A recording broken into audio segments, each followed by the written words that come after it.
Liverpool 5, Chelsea 3. That's something I did not expect to say at the start of the night.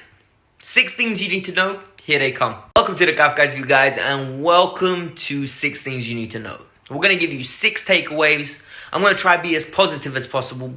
It's hard. Today it's definitely hard because there were some glaring mistakes, but at the same time there were some positives that I couldn't leave out. And we're going to get into them. We're going to be positive and we're going to move on and look on to the game on Sunday against Wolves. We need to win, we need a point, and we will secure top 4. So here we go. I did not like the team news. I did not like the team news whatsoever. Look, we've played against Liverpool on 3 separate occasions this year. We lost 2, 1 on penalties, 1 in a normal game, and we won 1. But what did we do in all of those games? 4-3-3. Why? It helps us nullify their weakness. Liverpool's weakness is the midfield. They're very compact. They've got a lot of tryhards in there. They've got a lot of players that are technically decent, nothing special, nothing out of the ordinary, but you can nullify them. Their strengths are the front line. So when you go with 3 at the back, the way, as you can see over here, we went, it's causing some issues for yourself.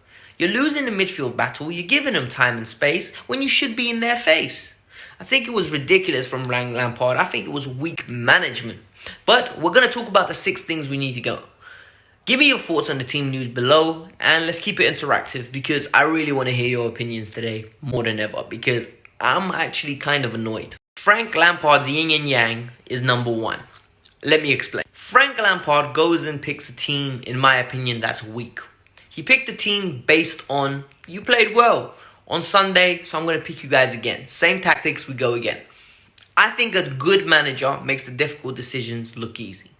In my opinion, you don't go with the same lineup, the same tactics against one opponent that it's suited against, for example, Manchester United, and then mess up a perfect formula that you've proven works and nullifies them against Liverpool. You've basically set us up for failure today. As I said, the yin and yang. Then he did a very good in-game substitution. He brought on Christian Pulisic, and he brought on Hudson-Odoi and Tammy. Yes, a lot of you are going to say it was too little too late. I agree with you. He just rolled the dice. You know, one of those where it's just like, whatever happens, happens. You're in the casino. You roll those dice. But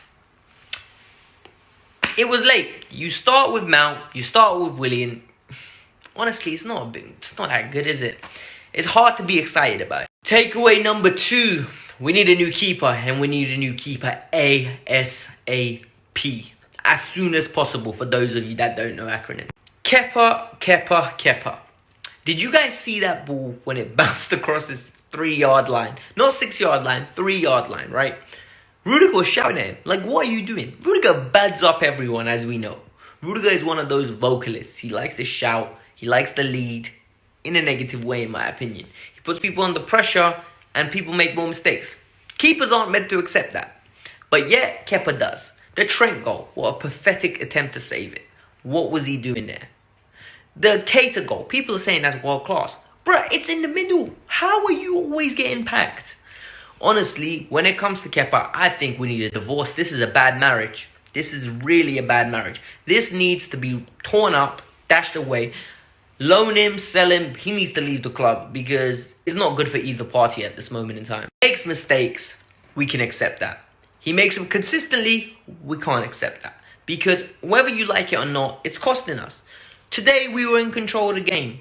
And then Kepa cost us. I expect my keeper to make saves. He doesn't make the saves. Everyone gets some, an extra 5%. You get your new trim, you feel like you're looking fly. You feel like everything is going to be allowed, everything is acceptable.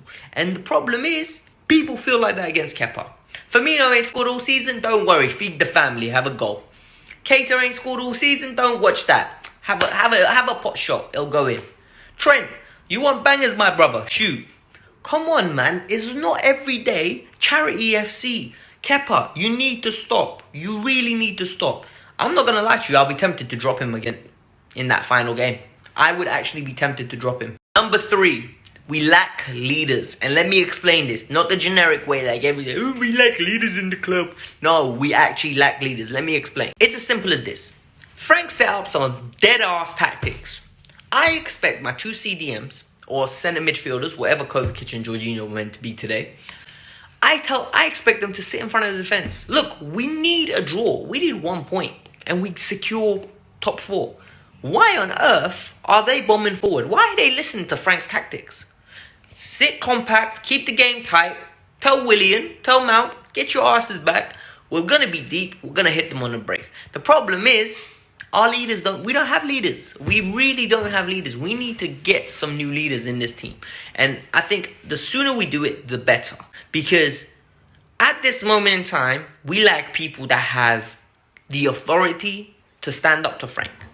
What Frank says goes. And I don't always think that's a good thing in a team. I think you need to have on-pitch managers, on-pitch leaders. And we don't have that. As I said to you lot, that's it. No more ranting. Let's get into the positives now. 3 major positives for me. Number 1, Christian Pulisic. I think he's the best player at the club right now. Christian Pulisic's cameo today was phenomenal. Christian Pulisic, in my opinion, has paid back already his transfer fee. Just based off his performances as of yet, and he's basically single-handedly carrying us to a top 4 finish. Today's performance, 1 for the assist.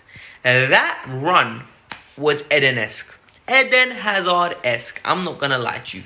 Eden Hazard at his finest, looking all pretty with a fresh trim, moving in, zigzagging, nutmegging people and setting it on the plate. He told Tammy, feed the family, support the kids, support everyone. You know what? Give all the fans some hope. Give all the fans some hope. And you know what? He gave me hope. A part of me believed we were gonna score. A part of me believed we were going to make it 4-4. Hudson-Odoi looked fantastic. That's number 5. Hudson looked great when he came on. Number 5 is Hudson-Odoi. Hudson-Odoi is a talent. Hudson-Odoi, in my opinion, is going to be as good as Christian Pulisic, if not better. I think Hudson-Odoi's ceiling is generational level. I genuinely believe that. I think he could be an England generational player that's going to be remembered for years to come. And you're going to say, why? What have you seen? Well, whenever I do see Hudson-Odoi, quality is in abundance. He's very good in the final third in a sense with his decision making. He's not a prolific finisher, but he's an opportunistic finisher. He's great on the dribble. He's great with decision. The assist he got today for Christian Pulisic's goal. Wow, he'd done it first time. It's difficult to do when you're running at that pace. He did it at first time, he picked him out, and he gave Christian the opportunity for the little turn and swivel to bury it. Honestly, I'm so proud of him. I want him to stay. I want him to fight for his position. I want him to start. It's as simple as this for me. I'm not going to lie to you. Callum Hudson-Odoi and Christian Pulisic need to start against Wolves. And this is why. They have earned it. If you're running a meritocratic, I think that's the word, a meritocratic organization, the way that people are saying Frank is, he needs to start these boys because these boys have earned it. They came on, they changed the game. Tammy scored. He came on, changed the game, but Giroud scored in the first half as well. And I don't think you can drop Giroud because Giroud has been fantastic. He's done hardly anything wrong. But the other 2 deserve to start. In my opinion, Willian and Mount don't deserve to start. The final takeaway for me from this game, and that was a positive, I'm not going to lie to you, was Reece James. Reece James is getting robbed of assists. The quality of balls that are getting put into the box that aren't being finished. Mason Mount, that's criminal. That header should be going in, we should be going 1 up, and we should be parking the bus and seeing that game out. But yet, he gets robbed of an assist. The amount of good quality crosses Reece has put in today and that weren't punished. He's defended well. In my opinion, he actually had a good game. He's the only one out of that back line that I can't be negative about. And finally, I think he's going to be a great player for years to come.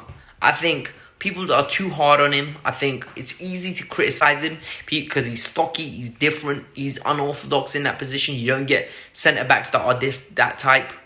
I even say he's misunderstood. I think he's going to be fantastic. No need to move him to the centre midfield or centre back. He is the right back. Let him play his position. Yeah, guys, honestly, I'm not going to rant. I'm not going to rave today about Alonso. I'm not about that life. It's not going to happen. You know what? I've done it too much. I'm not going to be like an empty record book that's repeating myself. If you lot see Alonso for that 5th goal, you're going to be mesmerized. He didn't even know Ox was there. He didn't even know He didn't look what was around him.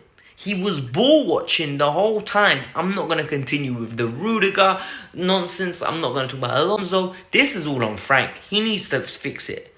Because enough is enough. Emerson came on today. Emerson's alive? Wow.